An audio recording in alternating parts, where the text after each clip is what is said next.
Nous, on nous a menti, on ne veut pas que vous, on vous mente. Qu'est-ce qu'on doit vous mettre dans la tête pour que le pays se porte bien? Donc, c'est un droit que nous puissions mettre tout en œuvre pour vous apprendre les réalités du Burkina, ce qui est bien pour le Burkina et que vous soyez de très bons Burkinabés. Donc, ce droit à l'éducation-là, qu'on le veuille ou pas, si on veut que ce pays reste Burkina, nous sommes obligés de développer ça. Donc, ça fait partie de nos priorités. Ce que nous avons appris, ce n'est pas forcément bien pour la tête. Qu'est-ce que je veux dire par là? Par exemple, on ne vous dit pas toutes les potentialités du Burkina. Il faut qu'on puisse vous enseigner cela. Donc vos manuels scolaires vont sûrement changer. Les gens sont à pied d'œuvre pour inscrire dedans les réalités. Nous avons appris beaucoup de mensonges, parce que c'est ce que l'impérialisme a voulu qu'on apprenne. Mais nous voulons changer cela avec vous. Que vous appreniez les réalités du Burkina et qu'on puisse se mettre au travail ensemble et pouvoir faire sortir le pays donc, de cette situation. D'accord? L'objectif, c'est que tous les enfants puissent étudier de façon gratuite au Burkina Faso.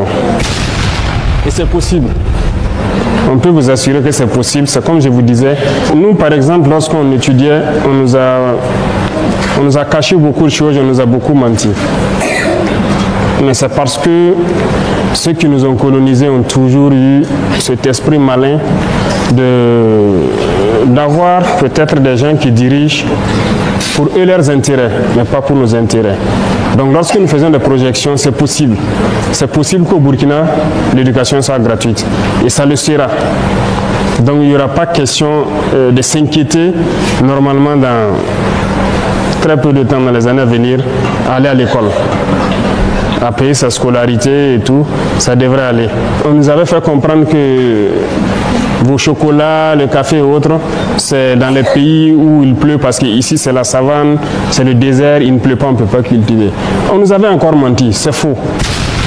Le café pousse bien, le cacao ça pousse bien. Il y a des gens qui ont des champs ici et ça produit très bien. Même à Ouagadougou ici, il y en a qui ont des arbres de cacao dans leur cour.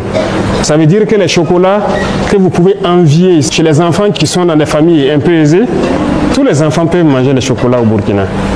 Nous avons découvert, c'est possible. Le lait, pourquoi on doit importer? On peut le faire. C'est pour nous dire qu'il y a beaucoup de choses, on ne nous avait pas dit la vérité.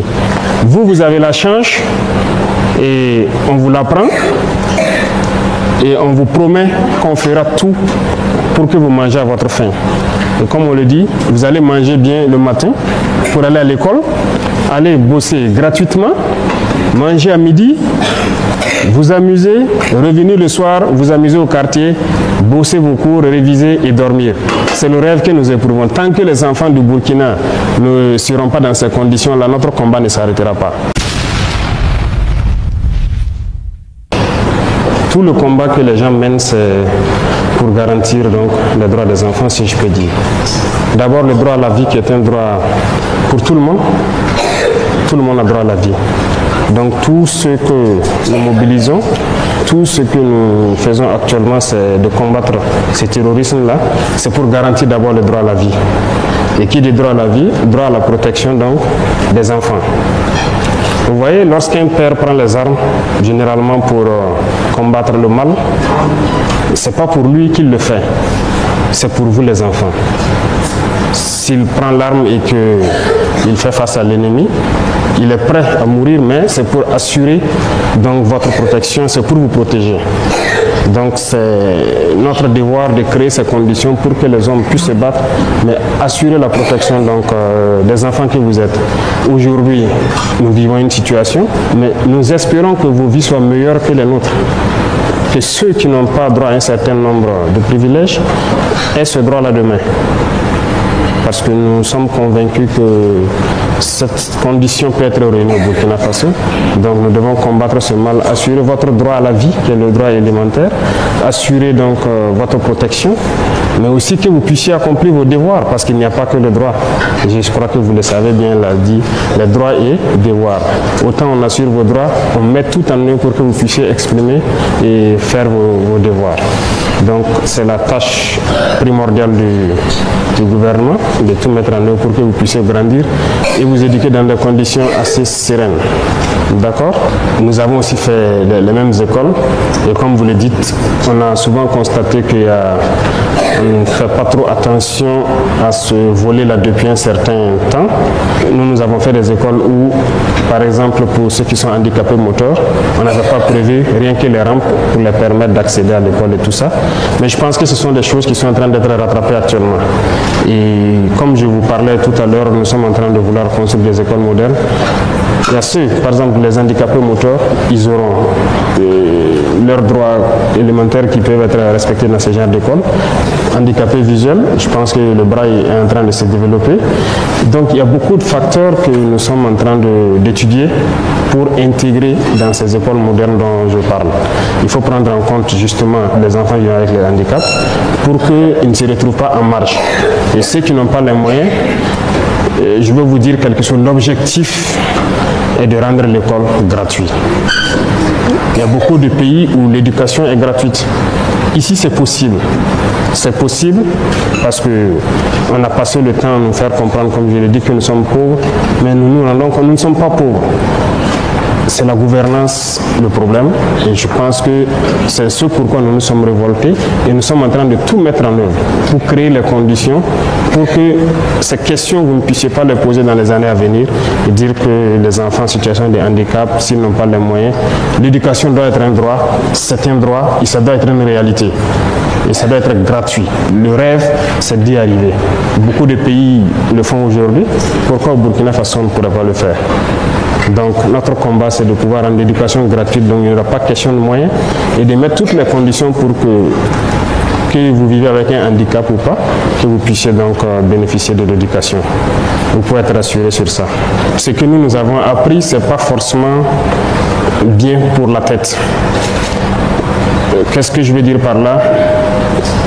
Par exemple, on ne vous dit pas toutes les potentialités du Burkina. Il faut qu'on puisse vous enseigner cela. Donc vos manuels scolaires vont sûrement changer. Les gens sont à pied d'œuvre pour inscrire dedans les réalités. Nous avons appris beaucoup de mensonges parce que c'est ce que l'impérialisme voulait qu'on apprenne. Mais nous voulons changer cela avec vous. Que vous appreniez les réalités du Burkina et qu'on puisse se mettre au travail ensemble et pouvoir faire sortir le pays donc, de cette situation. D'accord? Et c'est bien possible. Manger à sa faim, c'est possible. Il l'a dit. Est-ce que beaucoup de gens aujourd'hui à l'école font, par exemple, le jardinage? Nous, je sais que chacun avait une partie dans le jardin de l'école. Matin et soir, on arrosait nos arbres. On faisait beaucoup de choses de façon pratique. Et c'est une manière de faire, d'apprendre l'agriculture tout petit. Et ça peut aider, contribuer à ce qu'on soit autosuffisant. Donc chaque enfant doit manger à sa faim. Un enfant ne doit pas avoir faim. Donc c'est le combat que nous menons. Je suis très ému et je suis très content que vous pensiez la même chose. D'accord? Et il y a une loi sur les pipis qu'on a adoptée. Et je pense que l'objectif, c'est quoi? C'est que ces enfants dont les parents ont consenti le sacrifice suprême, ces enfants dont les parents ont été fauchés donc par ces forces du mal-là, qu'on puisse leur donner un avenir meilleur. Parce qu'on ne peut pas les laisser comme ça. Donc, c'est vrai, on a voté des lois, mais il faut mettre en pratique. Actuellement, la réflexion est en cours pour créer dans quelques centres des écoles qui puissent accueillir d'abord ces enfants-là, qu'ils puissent être internés, qu'ils puissent apprendre, en plus de cours pédagogiques que vous apprenez, des métiers et autre chose. Il y aura des réformes dans les jours à venir donc, sur le système même éducatif, mais c'est parce que il y a des départements qui ont été instruits pour prendre encore cette problématique-là et créer des centres, en tout cas de formation, des écoles où on apprend et l'enseignement normal et puis les métiers aussi. Donc les enfants qui seront en situation défavorable ou ceux qui ont perdu les parents dans cette guerre devront pouvoir avoir un minimum de vie, un minimum de dignité pour pouvoir apprendre. Donc nous sommes dans ce processus et comme je dis, l'objectif à moyen ou long terme, c'est de rendre complètement l'éducation gratuite. Mais en plus de l'éducation, les pupilles de la nation, il faut aussi prendre soin d'eux parce qu'il n'y a plus quelqu'un pour les entretenir. Donc c'est un devoir pour la nation de prendre soin d'eux. Voilà pourquoi nous votons ces textes-là. Mais il s'agit de la mise en pratique maintenant qui est la phase importante pour nous, pour qu'à la rentrée prochaine nous puissions voir au moins un échantillon. L'objectif c'est que tous les enfants puissent étudier de façon gratuite au Burkina Faso. Et c'est possible. On peut vous assurer que c'est possible. C'est comme je vous disais, nous par exemple lorsqu'on étudiait, on nous a caché beaucoup de choses, on nous a beaucoup menti. Mais c'est parce que ceux qui nous ont colonisés ont toujours eu cet esprit malin d'avoir peut-être des gens qui dirigent pour eux leurs intérêts, mais pas pour nos intérêts. Donc lorsque nous faisons des projections, c'est possible. C'est possible qu'au Burkina, l'éducation soit gratuite. Et ça le sera. Donc il n'y aura pas question de s'inquiéter normalement dans très peu de temps, dans les années à venir, à aller à l'école. À payer sa scolarité et tout, ça devrait aller. Et pour manger à sa faim, comme il le dit, actuellement, si vous suivez bien, notre combat, c'est l'autosuffisance alimentaire aussi. Parce que ce matin, par exemple, lorsque vous avez pris votre petit déjeuner, c'est des croissants que vous avez pris? Ou c'est du pain? Qu'est-ce que vous avez mangé? Des gâteaux? C'est fait à base de farine de blé, c'est ça? Est-ce que vous savez que le blé, c'est pas produit ici? Nous, on nous a dit à l'école que le blé, c'est en Amérique, c'est en Europe. Voilà le cours qu'on a appris.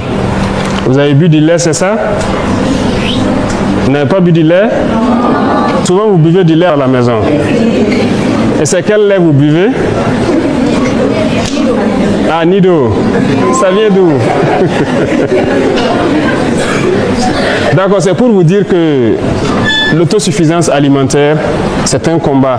Dès les premiers jours, je l'ai dit dans mon intervention, il faut que chaque enfant de ce pays puisse manger à sa faim, dormir tranquillement, se lever le matin, aller à l'école, s'amuser avec ses camarades et revenir tranquillement à la maison, s'amuser avec ses camarades du quartier et dormir en paix. Notre combat, c'est ça. Lorsque cette condition sera réunie, nous, on aurait réussi notre mission. Et il faut qu'on y arrive. Et lorsqu'on se fixe un objectif, on fait tout pour l'atteindre. Nous avons conscience que Dieu nous a tout donné ici. Je vous disais tout de suite, le blé, on nous a dit, nous, à l'école, c'est comme si on ne peut pas le faire ici. On nous a menti. On cultive le blé ici. Ça marche bien. Et nous allons le développer. Des gens ont commencé cette année. J'ai pu voir des gens qui l'ont fait dans le cadre de l'initiative présidentielle. Et on m'a dit qu'il y a quelques années de cela, des particuliers l'ont essayé et ça marche. Donc actuellement, nous sommes en train de semer du blé dans certaines superficies dans l'initiative présidentielle. Ce que vous mangez doit être produit ici. Donc, voilà pourquoi j'ai dit, on va vous apprendre beaucoup de choses et on va réviser le contenu de ce qu'on vous apprend. Et on vous promet qu'on fera tout pour que vous mangez à votre faim. Et comme on le dit, vous allez manger bien le matin pour aller à l'école, aller bosser gratuitement, manger à midi, vous amuser, revenir le soir, vous amuser au quartier, bosser vos cours, réviser et dormir. C'est le rêve que nous éprouvons. Tant que les enfants du Burkina ne seront pas dans ces conditions-là, notre combat ne s'arrêtera pas. D'accord? Pour les enfants malades, je pense qu'il y a déjà une loi qui dit qu'il faut, les enfants d'un certain âge, les soins gratuits, mais on doit reconnaître que ce n'est pas effectif partout.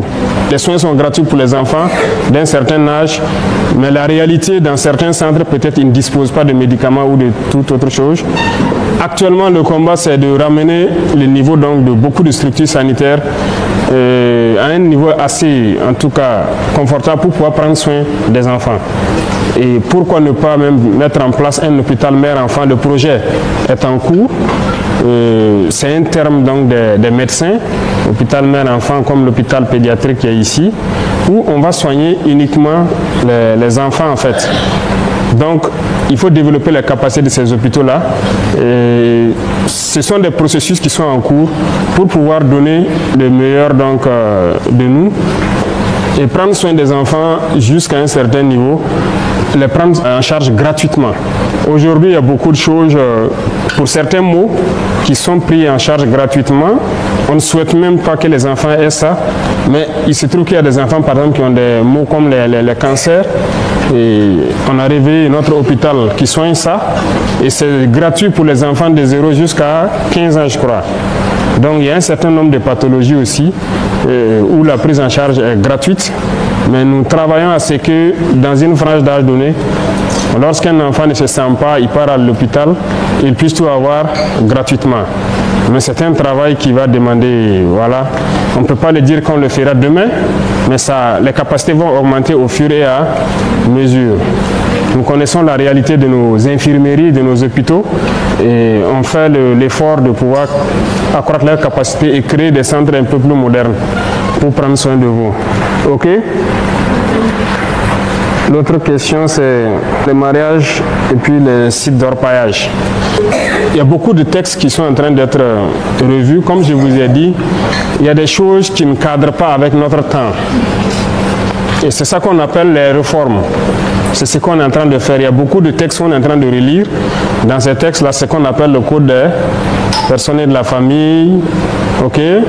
Voilà, même le code pénal, tout ça, c'est en relecture. Et je pense qu'on va revoir la question du mariage précoce. Il y a déjà des textes qui existent, mais l'application peine souvent. Et il faut reconnaître que dans certains villages, ça continue, le mariage des enfants. Mais il faut mettre en œuvre pour qu'il y ait toutes les structures au plus près des populations pour empêcher cela. Et au fur et à mesure, comme je le disais, de la reconquête, lorsqu'on installe des villages, on fait tout pour qu'on les accompagne avec toutes les structures possibles et appliquer les sanctions qu'il faut lorsque les gens s'entêtent à le faire. On vous a dit ça, non? Lorsqu'il y a des règles dans la société et que vous ne respectez pas, il y a des sanctions qui vont avec. N'est-ce pas? Voilà, donc si des adultes forcent pour marier les enfants, il y a des sanctions qui sont prévues. Et on est en train de relire les textes, peut-être pour aggraver les sanctions, pour que personne n'ose le faire. D'accord? Voilà. Vous devez vivre votre enfance et au moment venu, avoir le choix. Donc, c'est un combat, c'est une lutte. On est là-dessus. Concernant les sites d'orpaillage, c'est vrai, c'est une réalité, on observe dans les images. Et nous aussi, on a été sur le terrain, on a constaté beaucoup. Les enfants qui y travaillent. Actuellement, nous sommes en train de chercher d'abord à mécaniser, même les sites artisanaux, on veut tout mécaniser. Si nous arrivons à rendre l'éducation gratuite, tous les enfants vont aller à l'école. Vous pensez qu'ils vont aller encore sur les sites d'orpaillage? Non. Donc si l'école devient gratuite et qu'on arrive à manger à notre faim, vous ne verrez plus d'enfants sur les sites d'orpaillage. Les enfants ne partent pas là-bas par plaisir, parce qu'ils sont très exposés. Il y a des produits chimiques tels que le mercure, le cyanure, c'est très dangereux. Ce n'est pas bon pour la santé et nous le reconnaissons. Et même les adultes qui y travaillent, comme je dis, on est en train de vouloir mécaniser pour qu'ils ne soient pas en contact avec ces substances-là, parce que ça détruit notre jeunesse. Beaucoup de gens ont des techniques pour mécaniser un peu l'orpaillage là, et si nous arrivons à le faire et rendre l'enseignement gratuit, produire sérieusement pour que tout le monde mange à sa faim, je pense qu'aucun enfant ne va se retrouver sur les sites d'orpaillage. Si les droits des enfants font partie des priorités, les droits et les devoirs, c'est ce que je dis, d'accord? Mais les droits des enfants, c'est la priorité de tout le monde. Ce n'est pas de notre gouvernement seulement. Le premier droit, c'est le droit à la vie. C'est l'essence même de notre combat. Donc c'est une priorité. Le droit à l'éducation, c'est l'essence de notre combat. Tout de suite, je vous disais quoi? Nous, on nous a menti. On ne veut pas que vous, on vous mente. C'est l'éducation. Qu'est-ce qu'on doit vous mettre dans la tête pour que le pays se porte bien? Donc, c'est un droit que nous puissions mettre tout en œuvre pour vous apprendre les réalités du Burkina, ce qui est bien pour le Burkina et que vous soyez de très bons Burkinabés. Donc, ce droit à l'éducation-là, qu'on le veuille ou pas, si on veut que ce pays reste Burkina, nous sommes obligés de développer ça. Donc, ça fait partie de nos priorités. Et comme je dis, tous ceux qui se battent aujourd'hui au front, FDS, VDP, c'est pour vous protéger. Lorsqu'un père se lève et prend l'arme, il part au contact de l'ennemi, c'est pour que ses enfants puissent vivre en paix. Lui, il est prêt à mourir, mais il veut protéger ses enfants. Donc ça fait partie de vos droits, qu'on puisse vous protéger. Vous pouvez être rassurés, c'est tout le combat que nous menons. Et je résume encore à la même phrase que je dis. Il faut que vous, les enfants, vous puissiez manger à votre faim, aller à l'école tranquillement et dormir en paix. Donc ça fait partie de notre combat, c'est ce pourquoi nous sommes là. Donc ça fait partie de nos priorités et vous permettre d'accomplir vos devoirs. N'est-ce pas? N'oubliez pas ce paramètre. Il faut accomplir vos devoirs également.